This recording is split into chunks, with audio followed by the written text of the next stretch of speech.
Hey guys, welcome back to Wentworth Life, the YouTube channel that talks all things Wentworth. If you're new to the channel, then hit that subscribe button right now. If you stick around until the end of this video, I will be responding to some of your comments from previous videos, and all my social media links are underneath this video. Right then, what an episode, wow. So this week's episode was Eyeball Week, that's what I've called it. It is the Eyeball episode. We knew it was all coming, but we didn't have a clue on how it was going to happen, and all I just have to say is it did not disappoint. We also found out who ends up in that freezer, which turned out to be a crazy scene that I feel is going to go down as one of the best moments in the history of Wentworth. It's definitely up there in the top 10 moments. But before we get to all of that, let's start at the beginning. But before we do, I just have to issue a spoiler warning for obvious reasons. But I just also wanted to give a warning about some of the content that I'm going to be talking about today, as this episode was pretty gruesome, so proceed with caution. It's also going to be a pretty long video because there's so much to cover, so make sure you've got yourselves comfy and you've got yourself a drink. Okay, so the episode starts in a place where we've never seen before. There is a guy in some underground basement making something that just looks very dodgy. We then hear a phone ringing in the background and this guy answers, and Lou Kelly is on the other side of the phone. And the guy is asking Lou if she's taking good care of Judy, but of course he's talking in code, but this is what he was getting at. So Lou is like, yeah, I'm taking good care of her. Lou then sets up a visit with this guy to come in and visit her today to talk over things, and Judy is watching the phone call in the distance. So the episode pretty much picks up straight away from last week's episodes. Basically, Judy and Lou, they're going to be working together to make a bomb to blow out of the prison and then escape. Now, Judy isn't allowed to make phone calls or have any visitors, so Lou has to do it all. But Judy gives Lou instructions of what she has to say to this guy in this visit. So a little bit later on in the episode, this guy comes to see Lou, and I think this guy's name is called Fraser. I could be wrong, but I'm sure I heard him called Fraser by Judy. So in this visiting scene, we jump back and forth between two scenes. So we have Lou and Judy in the shower block and they're talking, and Judy is telling Lou what to say to Fraser in this visit, and what instructions to give him.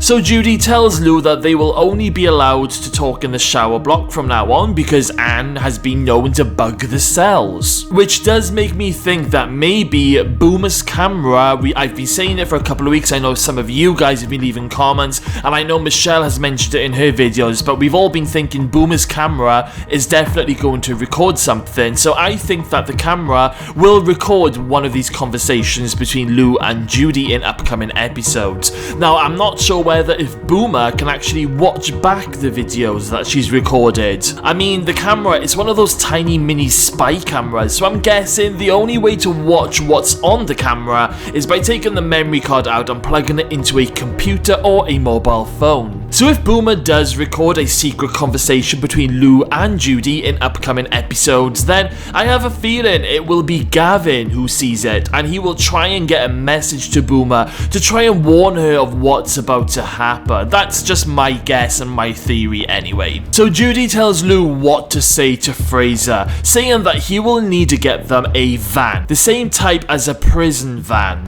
plus they will need guard uniforms to get through the gate. So this is what Lou does tell Fraser word for word. However, in the next part of the message, Lou doesn't follow what Judy tells her. So Judy tells Lou that Fraser, he needs to build an explosive device with no more than 0.5 kilogram of Semtex or gelignite. But Lou tells Fraser that Judy actually wants the explosive device packed with at least 5 kilograms of Semtex or gelignite. Not the 0.5 kilo that Judy wanted, because Judy said that 0.5 kilo will blow a hole big enough in the prison, just big enough, you know, for them to get through. And anything more than 0.5 kilo will be way too big. And Judy says to Lou that she doesn't want any casualties, but Lou, she tells Fraser that Judy wants massive maximum casualties. She wants mass casualties of the senior staff. Judy then tells Lou that Fraser is to drive to the south wall of the exercise yard and plant the explosive device. But Lou, she tells Fraser that Judy wants him to drive and park at the admissions entry directly below the senior officer staff room, and that she wants it to go off at a 5 PM Monday staff meeting, and that she is looking to bring down the whole prison to its knees. Which is a total lie. This is what Lou wants, not Judy. Oh my god, this is crazy. Fraser tells Lou that Semtex will be difficult to source, but Gel Ignite will be a piece of piss, and Lou is like, good.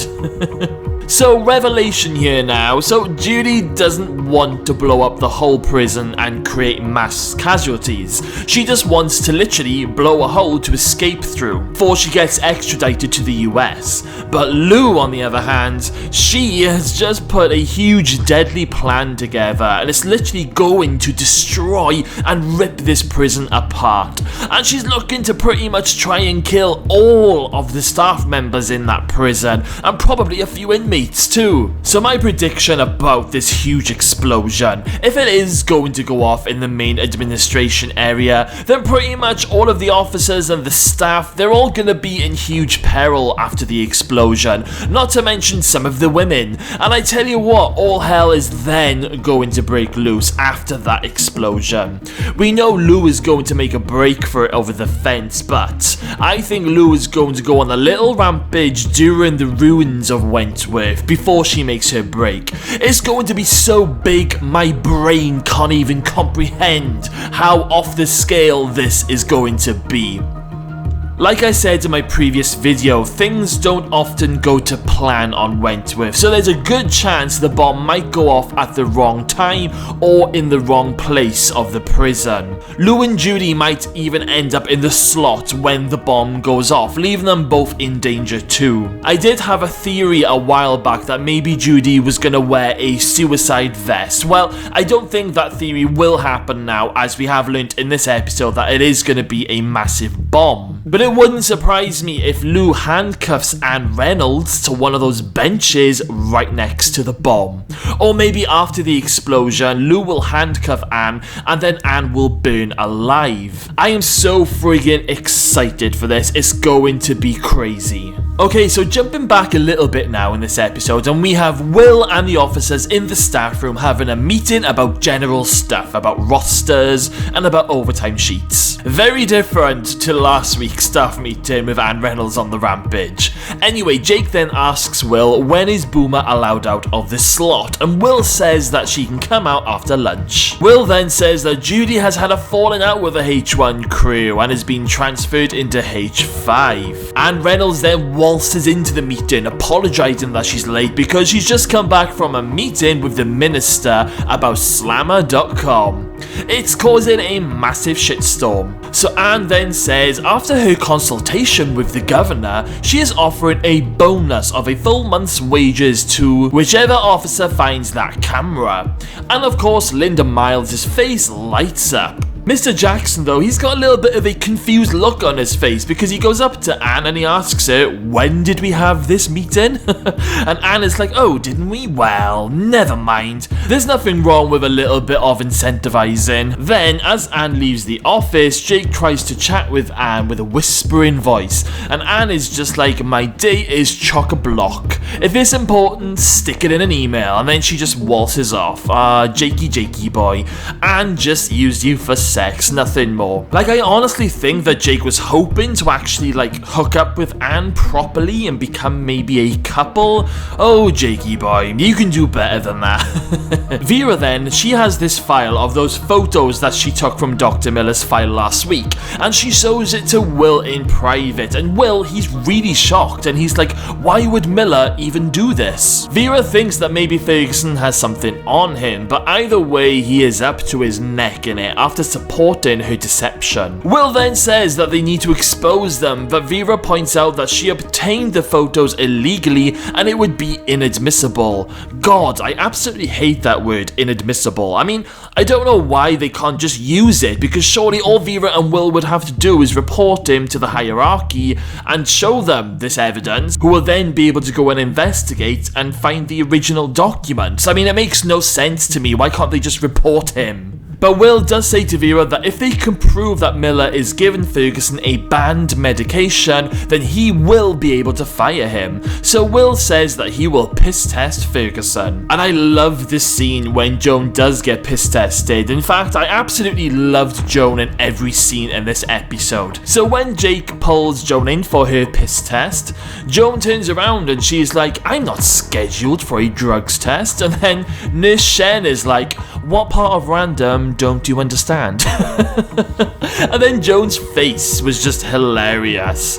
Also, normally Nurse Shen, she's quite a nice nurse character from a few times that she has spoken in the past, so it caught me off guard when she gave Joan a little bit of sass. I loved every moment of it. In the next scene, the kitchen is being searched for this camera, and Jake goes up to Wilder and apologizes to her for the inconvenience. Eve then says something like, if I have to keep telling you to call me Eve, then I will have to put you over my knee. And Jake is like, sorry Eve, I will be on my best behaviour. And Joan is watching everything in the distance like she always does. You can clearly see that Eve is totally smitten with Jake and keeps watching him in the distance and smiling. Joan then goes over to Eve and continues to plant seeds into Eve's head about all the flirting and the whispering, and then Joan is like, maybe I should just leave you two alone so you can both get it out of your system. Joan then goes on to say that there are plenty of places to hide in this kitchen if you want to have a shag. I mean, Joan is determined for Eve to make a move on Jake, only for Jake to reject her, and then Eve is gonna look like a complete fool, and we all know what she does to guys who reject her. When I was first watching this scene, I couldn't help but think, where is Kath Maxwell? Where's that persona gone? It's almost as if Joan has completely written off the Kath Maxwell persona. I mean, she's not even pretending anymore, and it just felt like we were watching season 4 and season 5 versions of Joan Ferguson, with Joan plotting and mind-fucking someone. It was awesome because this is the Ferguson that I love. And it only gets even better as this episode continues. We then cut to a scene where Mari is alone in her cell looking in her mirror, and then Judy walks to Mari's door, and Judy says to Mari, you know what I did to Ali? I can do the same to you. And I was like, wow, gobsmacked. Like, where did that even come from, Judy, you evil bitch? Mari then tells Judy to get fucked, but then Judy pushes Mari onto the bed, and Judy climbs on top of her, telling her that she will put her in a wheelchair. And I was like, whoa, who do you think you are, Judy? Mari then pushes Judy back to the door and tells her to get out, but Judy is like, not until we've made an agreement. And the agreement is that Mari is going to swap units with Judy so Judy can be closer to Lou and in the same unit as her. Mari then replies saying, suck my dick, Judy, which I absolutely loved. I was like, yes, Mari. Okay, so Mari, I've talked about it before, but I just can't make my mind up if I like her or not. I don't see Mari as a baddie anymore. When she first arrived, she was this madam who was involved in some seriously shady stuff. And of course things went out of control, and then the siege happened. But Mari isn't all bad. She does make really stupid decisions, but she's not totally bad. I know she tried to kill Ruby a few times, but let's face it, Ruby did kill her son, Danny. It's no different to Beacon and Brayden for killing Debbie. Now I know Danny did rape Ruby's friend, and Ruby didn't actually mean to kill Danny, but you guys must know where I'm coming from on this, or at least I really hope you do. Bea and Debbie's storyline and Mari and Danny's storyline, they are completely different, but at the same time, they're so very similar. So I just don't know about Mari. Sometimes I really like her, like I love her sometimes, and then other times I really can't stand her. But I would say that most of last season and some of this season, I have really grown to enjoy watching Mari's character, and I really do think she wants to get redemption from the women, but she just keeps getting herself into these situations over and over over again. I also love it when Mari goes nuts and starts shouting. That's when I love Mari the most. Like, even in this scene when Judy was on top of Mari, I was literally like, get off it, Judy. How dare you do that to Mari? But I think a lot of that is to do with me hating Judy a lot more than Mari. But Lou arrives on the scene as they're both arguing, and Lou pulls and throws Judy back. And she's like, right then, children, what is going on? So Judy tells Lou that she doesn't feel safe in H5 and wants to be next to her in this unit and wants Mari out. So in walks Joan and Eve, coming back from finishing their work in the kitchen, and Lou goes up to Joan, calling her Kath, and tells her that she needs either her or Eve to request a transfer out of H6 as soon as possible. And then Joan is like, that would be a no. And then Lou turns around and look at her face. Lou's face is literally like, wait, did I just hear that correctly? Did someone just say no to me? So Lou goes up to Joan and says, maybe you didn't hear me. And then Joan like presses on her ears as if she's making fun of Lou. And Joan is like, no, my hearing is perfectly fine. So Lou says, well, maybe your understanding is fucked, and starts to get angry. And Joan then says, I understand exactly what you are. And before Lou has a chance to respond, Jake comes to get Lou for a visit. And then Joan continues to say, I ain't going anywhere. And as Lou walks away, she says that she has her eye on her. I bloody loved this scene. This scene was everything. This is the Joan Ferguson that I love. And I think Pamela Rabe and Kate Box on screen together in these sort of scenes, they are both electric. Also, take a note now of Lou saying, I've got my eye on you, because that line plays a bigger part later in the episode. Talking of Rita, there was a very small scene that I missed out of last week's review episode, where Rita and Ruby were talking about getting Eddie's phone and her burner phone details to try and see if they can get any leads on the phone calls between Jonesy and the rest of them that he made during the kidnap last season. Well, this week Rita got a visit from her lawyer and she had some really good news. So Rita's auntie Fran gave the lawyer the burner phone call log, and Eddie's daughter sent over her dad's phone records. And it did show that Detective Jonesy fucked up, because on Eddie's call log it showed a call from Jonesy, and he also left a voicemail with his mobile number. And now all they have to do is get the number that was blocked on Rita's burner phone, and if that also belongs to Jonesy, then it will tie them all together on that day in question when Ruby got kidnapped. And then they will hopefully be able to reopen the case. So good news for Rita and Ruby. But back to Mari for just a second. There is a scene that happens about 10 minutes into the episode where Ali is in the yard and staring up at the clouds in the sky. This is definitely the writers giving us tiny little Easter eggs of those seahorses. I'm wondering whether these seahorses in the sky will make a comeback when Ali's life is in peril in the final episode. Anyway, Mari comes over and has a little chat with Ali and says, you're always watching the clouds, what are you looking at? And Ali replies, maybe a sign. But we all know why Ali looks up at the clouds from time to time. It's probably because it helps her feel closer to B. Ali then asks Mari if she knows why Lou is protecting Judy, and Mari says no, she genuinely doesn't, because Lou doesn't trust her enough. Well, not yet anyway. And this is quite an important statement that Mari just made, because this will play a bigger part of what happens in the final moments in this episode, which we will get to soon. So Mari then goes on to ask Ali for a favour, a pretty big favour. She says to Ali that if she were to put in a transfer request into H1, is that something that Ali and her crew would be able to consider? And Ali literally lets out like a little shocked laugh, and she's like, that's a very big ask after everything that Mari has pretty much put them all through.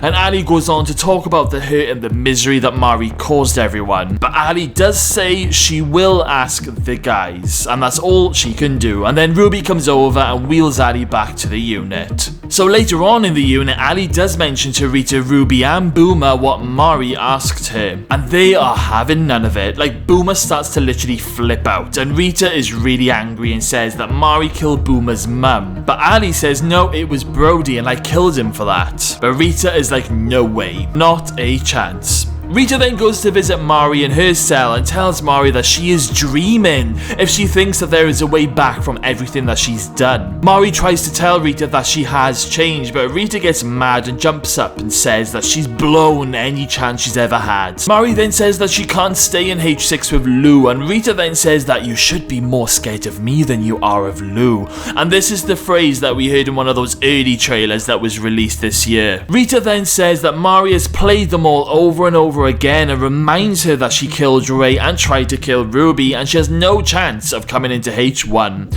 I love it when Rita and Mari have these scenes together. I think they both bounce off each other really well, and they deliver such amazing performances every time they're on screen together. I was thinking though, why does Mari all of a sudden want to get away from Lou? Like, it was a bit out of the blue, as Lou has been protecting pretty much Mari all of this season since Rev's death. So surely asking for a transfer away from Lou would make Lou suspicious. But then saying that, Lou does want someone out of her unit so Judy can come in, so maybe Mari would have just used that as an excuse. But it's interesting that Mari does want to join Ali and her crew. I did predict this just before the season started. I noticed it when I watched the Wentworth Unlocked documentary, and we have a preview scene where Lou is in the yard forcing women to choose what side they are on, and I could tell in that scene by Mari's face she wanted out from Lou. Later on, Mari is stopped in the hallway by Linda Miles, who tells Mari that a cop is here to see her.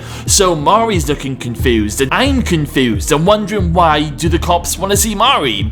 But then when Mari comes face to face with this copper, we realise it's Detective Jonesy. I knew it. I just flippin' knew it. I knew what he was gonna do. I knew he was gonna tell Mari. I even predicted this in one of my videos recently. I predicted that Jonesy was gonna get very worried about Rita and Ruby, and he would leak information to the women of Wentworth about Rita's undercover cop story in the hopes of the women killing Rita and Ruby. And who did Jonesy decide to tell? Mari Winter, the woman that Rita was investigating all along. So he tells Mari the full story. He says something like, if you're gonna be spending the next 25 years in prison, then it's only fair that you learn the whole story. So Mari leans forward and listens to Jonesy's tale. We then cut to the next scene of Mari walking down the corridor after her visit, and she is looking pissed off, like really angry. Like the penny has finally dropped for her and everything has just clicked into place. This scene reminded me of season 6 when Mari went mad after her visit with a lawyer and went on a shiv attack against Kaz. It was so great, and I loved the dramatic music that they used. It was really getting me pumped. So later on, Mari sees Rita coming up the stairs, and Rita walks up and comes face to face with Mari, and I just love the way how they filmed this scene because it was mirroring the season 7 poster and the DVD art of Rita and Mari having a face-off. I literally loved it. Mari says to Rita in a slightly menacing voice, "We need to talk in private." And Rita's like, "Oh yeah?" And Mari goes, "Yeah, mop room, 20 minutes, and then Mari walks off. So Rita meets Mari in the mop room, and Mari is standing there in the shadows, and Rita says, "What do you want, Mari?" Mari then tells her that she had a visitor, and it was a cop, and his name was Detective Jones.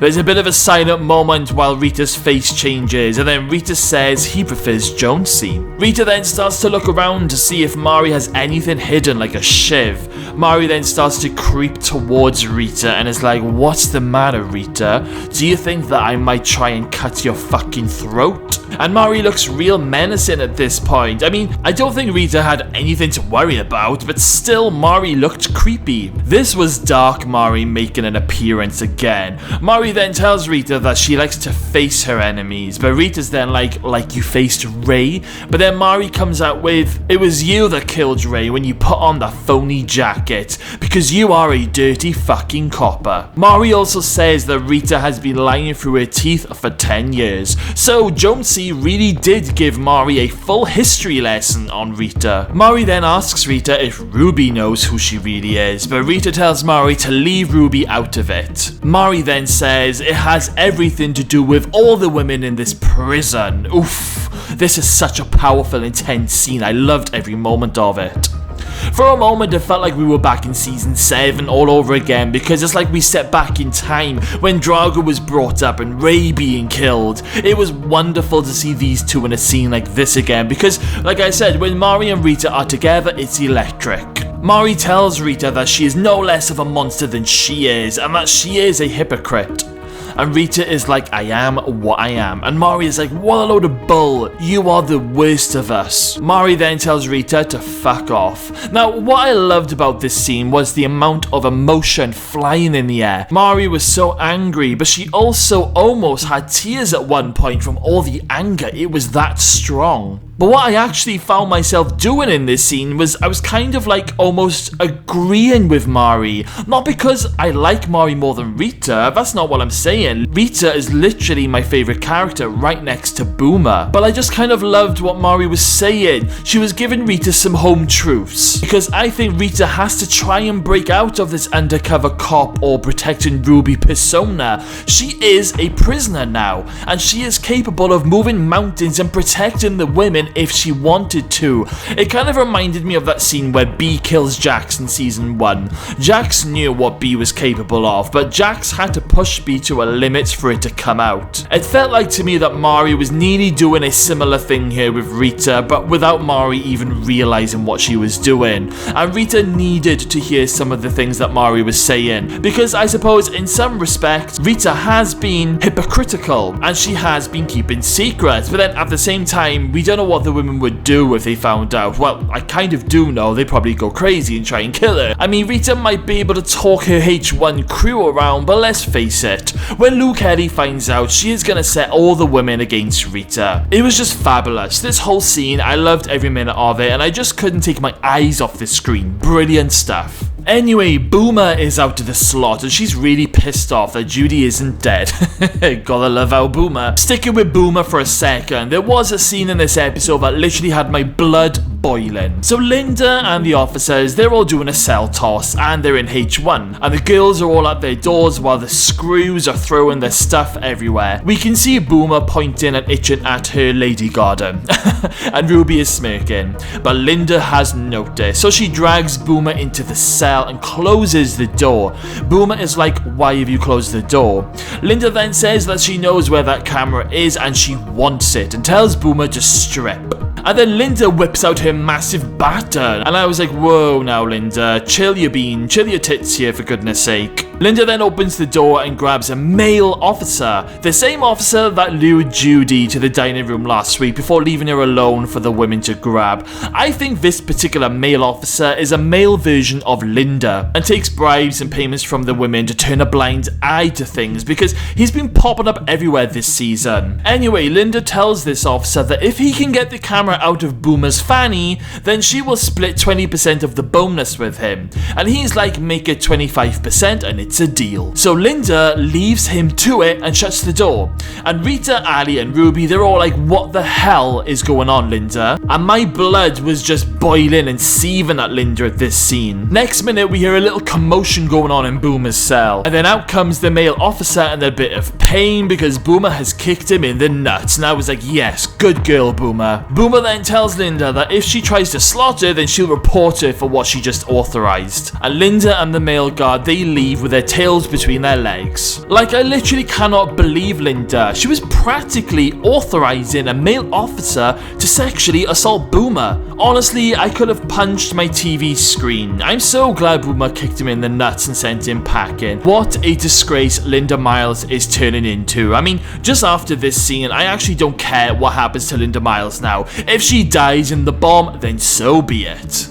Also, Lou wanted Mari to steal Zaina's burner phone, so during the cell toss, Mari followed Zaina to see where she hides it, and it was in the cleaning cupboard or the mop room or one of those rooms. So later, Mari steals it and gives it to Lou. Lou then takes out the SIM card and flushes it and tells Mari to destroy the phone, but Mari's like, why didn't you keep it? It might come in handy later on, but Lou just wants Mari to get rid of the phone so Judy doesn't get her hands on it and ends up making a phone call to Fraser because of of course, Lou has double-crossed Judy and arranged a much bigger explosion than what she's expecting. So Lou is going to try her hardest to make sure that Judy doesn't get her hands on a burner phone. Okay, so let's move on to the biggest storyline that happened in this episode, and that was the Eve, Joan, Jake storyline, which came to a massive climax, and not the climax that Eve was hoping for.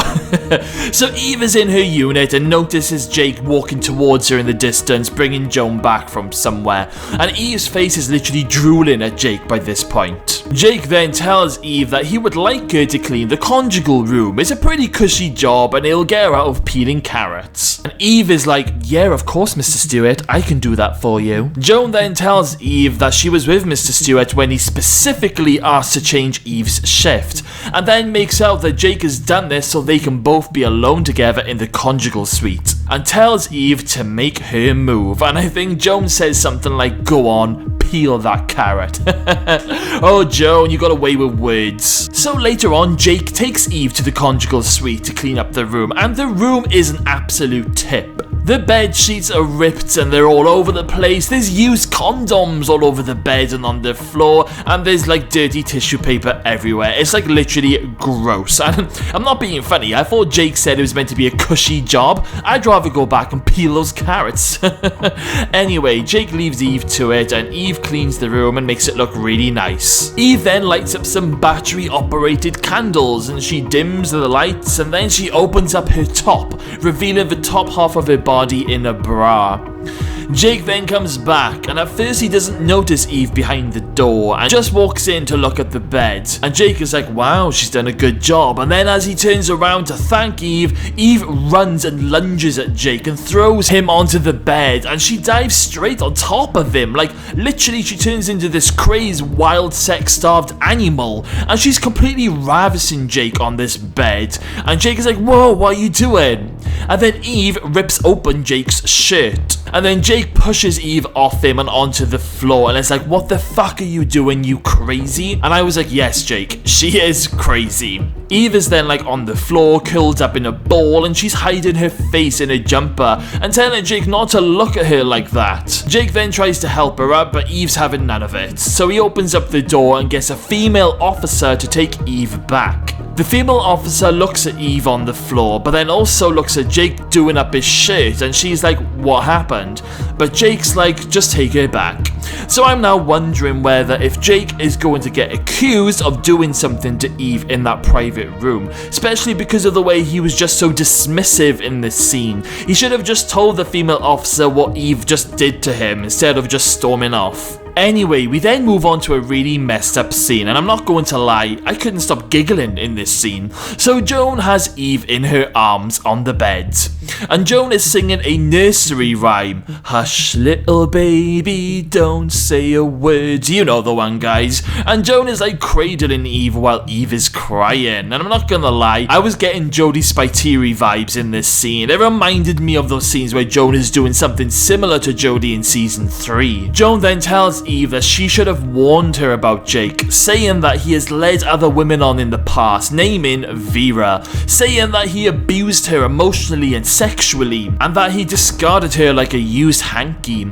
He then moved on to screwing a nurse who used to work in the prison. Now all of this is like kind of true, but it was Joan who was getting Jake to do all of these things. Eve is then like, why didn't you tell me about this before? And Joan is like, well, I was kind of hoping that he had changed. Joan then plants one final seed and says that Jake is probably with Nurse Shen right now, giving her a good slow fuck. Oh god. Oh, Joan. Eve then says, I think it's hush hush time. And just look at Joan's face. She literally looks like she's having an orgasm just as Eve says that line. It's so messed up. Joan and Eve are then in the kitchen working, and Eve is humming the Hush Little Baby song to herself. Like, Eve is literally losing it. Joan then tells Eve that Jake's shift this morning is in the dining room, and tells Eve that she knows where all the blind spots are. You'll have to cover up that camera. And then Joan puts down some oven foam cleaner. Like, Joan is literally telling Eve what to do to kill Jake without actually saying the words. She's so manipulative, it's fantastic. So later on, Jake goes to the kitchen to see if all the work has been completed. He spots the oven cleaner on the side, and behind him we can see that Eve has sprayed the foam onto the camera. Jake then goes into the back storeroom, and all of those chest freezers are open, and a box of those cheap chicks have been left on the floor. So Jake picks up the box and sticks it in the freezer, and he then starts to close all the freezer lids, and Eve is lurking in the background getting ready to pounce. I was literally on the edge of my seat during this scene. I just thought, oh my god, he's going in the freezer. But that's nothing to what happens next. So Eve goes to Joan's cell and tells her that it's done. Jake is in the freezer on ice. And Joan is like, I have to see for myself. So Eve takes Joan to the kitchen, and Joan double checks that the camera has been covered. Eve then takes Joan into that freezer room, and the tension is building, and Joan's face, just as she's about to walk into that freezer room, just look at it, she is so happy, and she is literally savoring every moment of this. Joan then walks over to the freezer and she unlocks it. She then starts to rub her hands on the lid, and she goes into a little bit of a psychotic trance, and we hear a little bit of a classical music that Joan always daydreams about when she's on a mad one, and like honestly, Joan is on cloud 9 in this very moment. Joan then opens up the freezer lid slowly, expecting to see a frozen dead Jake Stewart, but Jake isn't in there. Joan then goes to turn around, but Eve runs at Joan and smashes her on the head with a heavy bottle of something. I'm not sure whether if it was some sort of fire extinguisher, but it was something heavy like that. And Joan goes down, and Eve places a hurt Joan into the freezer, and Eve says, that's for Blackmore, you evil cunt. And then Eve slams down the lid, but Joan puts her hand up just in time to stop Eve from closing it tight and locking her in. I was like, whoa, what the fuck is going on? This is insane. Eve is pressing down, but Joan is holding that lid well, and you can clearly hear that Joan is angry in that freezer, because you can hear her doing her angry growl, the same one that she was doing in season 5 when she picked Ali up by the neck in the yard. Eve then manages to close down the lid, but just as Eve goes to lock it, Joan bursts open the lid and Eve goes flying onto the floor. What comes next is a very creepy, scary scene. So Eve is on the floor and she sees Joan's hands come out of the freezer. It's like something out of a horror movie. Then Joan's head slowly comes up from the freezer, and her hand is all bloody and her head is bleeding, and she looks real scary. Like, I was terrified on Eve's behalf. This isn't gonna end well for Eve. Joan then starts to climb out of the freezer slowly in a weirdly creepy sort of manner. She reminded me of the girl from the Ring movie who climbs out of the TV. It was like proper, seriously scary stuff, and Joan was seriously at her most pissed off. Joan is then out of that freezer and walks slowly towards Eve. This time she's reminded me of Michael Myers from the Halloween films, because he also likes to creep forward to his victims. Joan then bends down to Eve and puts her hand on her face and tells Eve to shh. It's hush hush time. This was such a brilliant scene. This was the real Joan Ferguson back to full form. Now, I did go onto social media just to see what people's reactions were to this particular scene, and most of it was positive. I would say about 90% of people loved this scene. However, there were a few minority of people who weren't a fan of this scene. They thought the writers had made Joan into some sort of cartoon villain, and it was all very silly. Now, I have to disagree with that, because I'll give you my reasons. So, Joan has been fighting her murderous urges for so long now. In walks Eve Wilder in episode 4, who brings out and intensifies Joan's urges to the point where her Kath Maxwell persona has completely gone. But Joan still has to fight these urges, and in some scenes we've seen how much of a struggle that has been for her. So after Eve attacks Joan in this freezer scene and then puts her in the freezer, this was Joan unleashed. All of these urges that she's been fighting for so long came out in this one scene. Not only that, but Eve put Joan in the freezer and put down the lid. That would have brought out some more angry emotions, because Joan was once buried alive.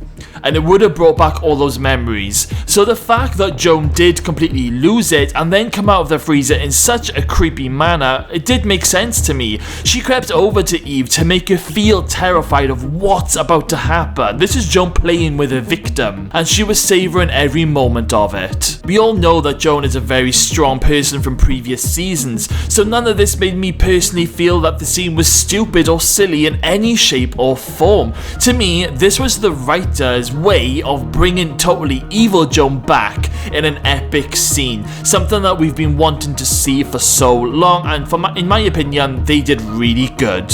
We then cut to the next scene, and Linda is in the kitchen on her radio and she spots the camera that's been sprayed. Linda then hears someone crying and she goes to investigate, and Linda sees Eve sitting on the floor, and Eve has got blood running out of her eye and down her face. And I think Eve is holding a spoon, and Linda is completely horrified by what she's just discovered. Eve is then rushed to the hospital unit with a patch on her eye. The nurse then removes the patch, and oh my god, Eve's eye has gone. Ferguson has ripped out that eyeball. Linda, she's pretty much almost vomiting at this point. Will tells Vera that Eve is missing an eye, and no one knows where it is. Vera is then like, this has Joan Ferguson's fingerprints all over it. Hell yeah, of course it is. Will then questions Eve and asks her, was it Ferguson? But Eve, she's singing that Hush Little Baby song again.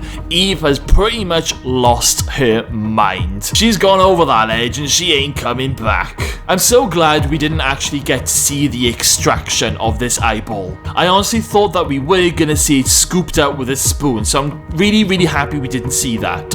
But a quick question though, did Joan do it herself, or did she make Eve do it? Because we don't actually find out in this episode either way. I mean, if I had to guess, I would say that Joan did it with her fingers and ripped it out, but then forced Eve to hold a spoon to make it look like that Eve did it to herself. That's just my guess, but you never know. We may get some flashback scenes next week, especially if Joan starts to daydream again. Linda then says that Jake isn't responding to any of his radio calls, and Vera says, where was he rostered? And Linda says, the kitchen. So they go looking for Jake in the kitchen, and I was really worried at this point, like, what did Eve do to Jake? So Vera's calling through to Jake's radio, and we can hear his radio from somewhere in the kitchen, in the back room area. Vera then finds Jake, who is tied up on the floor in the fetal position with his trousers down. So Vera unties Jake and helps him, and Vera asks him who did this, and Jake says it was Eve. Vera then asks Jake if he was sexually assaulted, but he's like, nah. But then he does think he was knocked out, he can't really remember.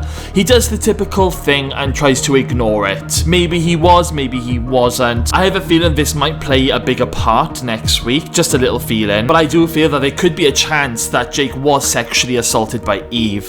What I also realise is that one of the behind the scenes footage, it did show Eve hitting Jake on the back of the head with the same thing that she used on Joan, but this didn't feature in this week's episode. So either we are going to get some flashback scenes next week, or the scene of Eve hitting Jake on the head was scrapped or cut out for whatever reason. But Jake tells Vera not to tell anyone about what's happened to him because he doesn't want anyone to be laughing at him. He doesn't want to be a laughing stock, and I think that's really sad, especially if he has been sexually assaulted. Vera then goes to see Dr. Miller, and he tells her that Eve is on her way to hospital. He doesn't think she will return as she's off to the funny farm. Well, he doesn't actually use those words. I think he says that she's off to Sinclair. Vera tells Miller that Joan was behind it because she's done the same thing before with Jodie Spiteri. And Miller doesn't actually believe Vera, but Vera's like, go check the files if you don't believe me. It's all documented. Vera then says, are you really going to stake everything on a monster like that? And walks off. Oof.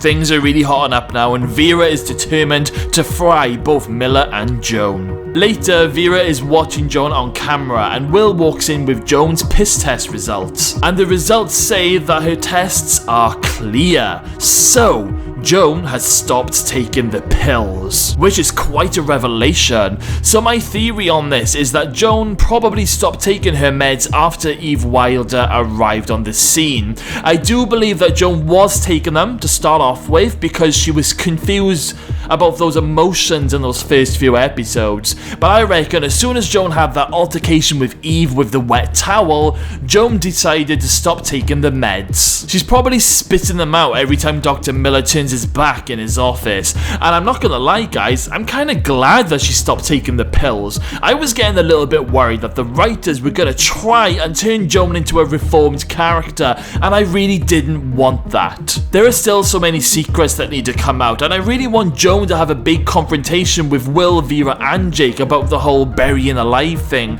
and then Vera covering it up. So I'm glad we have evil Joan Ferguson back, and I'm very excited for what's to come now in these final 4 episodes. But the big question is, where is Eve's eyeball? Oh god. This brings me on to a disgusting scene in the dining room. So the women are all there eating jelly, and Boomer is off her food. She says that she's not hungry and that it smells funny. This got me thinking, is Boomer pregnant? I really hope so. I mean, I don't know much about pregnancies, but I'm hoping that this is a sign that Boomer is pregnant. I mean, since when did Boomer turn down jelly? We then have Luke Helly eating her jelly, and she takes a scoop of the jelly, raises it to her lips, but then the eyeball appears. It's in Lou's jelly and it's on Lou's spoon, and she was just about to eat it. But Lou sees it just in time and she jumps up and screams and throws the eyeball onto the table. And Lou calls whoever done it a cunthole. Oh my god, this was just disgusting. Joan is then in the distance and she says, "I've got my eye on you." Oh god. So you remember earlier when Lou told Joan that she has an eye on her? Well, this was Joan giving Lou some payback. This was literally the Juicy Lucy episode all over again. But look at that eyeball on the table. It's so gross and minging. I'm just wondering where the eyeball ended up after this scene, because we didn't actually see where the eye went. Okay, so this moves me on to the final few scenes of this week's episodes, and it's nighttime. And we have Lou in her cell getting upset again. She cries every night because she misses Reb, which is heartbreaking. I mean, nighttime can be so lonely at the best of times, but the fact that Lou lost Reb while they were both asleep together, it wouldn't surprise me if Lou has got some form of PTSD that gets triggered at nighttime when she's in bed. So Mari does her usual thing and comes into the cell to comfort Lou, and Lou leans over and hugs Mari. We then cut to Rita and Ruby, and Rita tells Ruby that Mari knows the truth about her being a cop. So Ruby tells Rita that she needs to tell Mr. Jackson, but Rita says that she can't risk being separated from her, it's way too dangerous now. Rita then says when Mari outs her to the women, they won't just be coming for her, but they'll be coming for Ruby too. Ruby then rests her head on her big sister's shoulder, and this was just really sad, because I know it's all gonna come out soon, and it's not gonna be easy viewing. I have got an awful feeling that all of the women, at first, even the H1 crew, they're all gonna be pissed off, and I honestly think that Boomer and Ali will turn their backs on Rita and Ruby. I mean, it'll be hard for them to do that, but it would just be the normal reaction in my opinion. I'm just hoping it won't last too long, and I hope that Rita will come good in the final episode during the big explosion scenes and save the women, and hopefully then she'll gain their respect in the final episode. I really hope so anyway.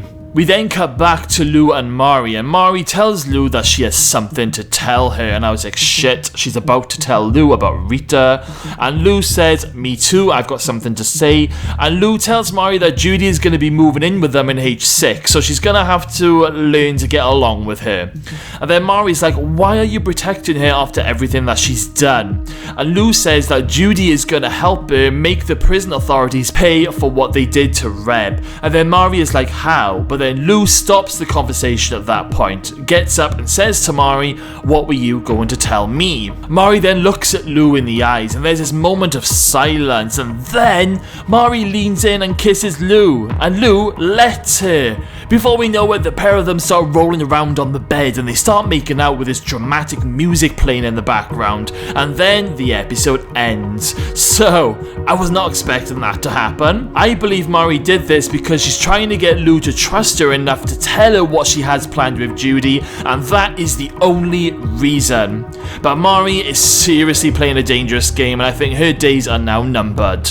So another amazing episode. I call it the eyeball episode. The writers, they've really upped their game in this episode, and I thought they would, as everything is now leading to this huge climax, and certain storylines and secrets, they are coming to the forefront now. It's so good to see evil Joan back, and I'm so glad she stopped taking those meds. I'm just worried for Jake now. Will Joan carry out her plan herself, or will she turn on Vera, because Vera is now up in her game, and everything Vera is saying to Dr. Miller, he is then relaying back to Joan. So maybe Joan will feel she has to silence Vera. Joan wants to get to that court with no issues and no hurdles. So we will just have to wait and see how this one pans out. But another amazing episode from Wentworth this week. My favourite moment definitely has to be Joan coming out of that freezer. It was scary and dark, and let's face it, none of us guessed how that freezer scene was going to go down. My least favourite moment was Judy pinning Mari down, saying that she will put her in a wheelchair. Judy needs to know her place on the food chain, and I just can't stand Judy. The sooner she dies, the better. I hope Lou throws it into the bomb or into the flames from the explosion when it happens. Okay, so prediction time. So I feel Judy is going to try and get Mari out of the way. Judy is going to notice that Mari is digging for information and is going to have to do something to get rid of her. The women are definitely going to find out about Rita being a cop. I'm not sure if it's going to be next week or the week after, but I reckon Mari is going to try and work with Rita. I think Mari will tell Rita that Judy and Lou have a dangerous plan going on, but she doesn't quite know what it is, and Mari will ask Rita for help to try and uncover it and stop it. And I reckon Mari will tell Rita that if Rita helps her, then she will keep her mouth shut about her being a copper. I think Judy will find out that Mari and Rita are working together, and Judy will use that opportunity to do something to Ruby. She will either hurt her or she will kill her. And she will then set Mari up for the fall, and this would explain the scenes with Ali, Boomer and Rita stringing Mari up in the shower block. When the women do find out about Rita being a cop, I am worried for Ruby. Even if my Judy theory doesn't come through, I'm still seriously worried. In one of the trailers, we've seen Rita fighting a load of women in the yard. I think this could be after they find out about her, but I also think Rita will wipe the floor with these women. So instead, somebody will then kill Ruby to get back at Rita. I've just got an awful feeling. Vera is now on the warpath to bring Miller and Joan down, and after reading some magazines, Vera and Will are going to get Ali to help them uncover everything. So that will be interesting. I just hope Joan doesn't find out, because Ali will be helpless if Joan comes for her. I'm also hoping that we finally get some good news next week that Boomer is finally pregnant. I did also read in the magazine that Boomer and Gavin actually get it on in the conjugal visit room next week. But will they get caught by Anne Reynolds? We'll have to wait and see. I just hope Anne doesn't try and join in. So that's all my predictions done. So what did you all think of this week's episode? Were you horrified by the eyeball scene? Did you enjoy seeing evil Joan Ferguson back on our screens? Let me know all your thoughts and what you thought about the episode in the comments box below. And on that note, it's now time for some comment replies. So we have Rachel. Hi Craig, would love your opinion, but I'm really disappointed in the Rita Ruby storyline. In season 6 and 7 was really interesting, but feel that it's run its course now. Just with so many big stories going on, I'm bored when they're on. Hopefully women find out soon about Rita as getting boring now. Well Rachel, I kind of see where you're coming from. I don't know whether if it was last week or the week before. We only seem to be having small Rita scenes, and it all seems to be focused on trying to fight Detective Jonesy. But I do feel it's going to play a bigger part for the later half of this season, which is why of course he came in to visit Mari, and now things are going to explode. So I definitely think there's a reason for why it might be a little bit low-key at the moment, but it's slowly growing. Stay with it Rachel, stay with it. Thank you for your comment. And we have no more. I'm so annoyed they didn't do something horrific to Judy when they had the chance. Blind her maybe. Brutal, but I love it. Judy's time will come, definitely. Thank you for your comment. Kim Baker, why are they ending the show? Do they not know the number of fans that are obsessed with this show? I really don't know why they end great shows like this. You don't take a winning horse out of the race. I'm with you, Kim. I'm completely with you. But I suppose there's a lot of reasons behind it. It's all to do with like Australia funding, and maybe the writers and the directors, they all thought it was time to close final cell door on Wentworth. I'm still staying hopeful that it might come back in a couple of years as a bit of a revamp or a chapter 2 Wentworth. So don't write it off just yet. You never know. You never know. Thank you for your comment. And we have Shirley Radat. There is still so much going on. I can't believe they're going to fit it in 5 episodes. I guess that makes room for a spin-off. We can only hope. Thanks, Craig. It is going to be chock-a-block, as Anne Reynolds said in this episode. These final episodes are going to be huge. I mean, take a look at this review video. This review video is probably going to be over an hour long or around that sort of time. So as these episodes continue, I have a feeling these review videos are going to get longer and longer because there's so much to uncover and discuss. But I'm sure they're going to do us proud. Thank you for your comments, Shirley, and thank you all for your amazing comments. I love reading how much you enjoy the channel, and I love reading all your theories, so keep them coming. Right then, guys, well, thank you all for sticking around and taking the time to watch this week's review video. Make sure you smash that subscribe button, stay safe, and I'll see you all again very soon.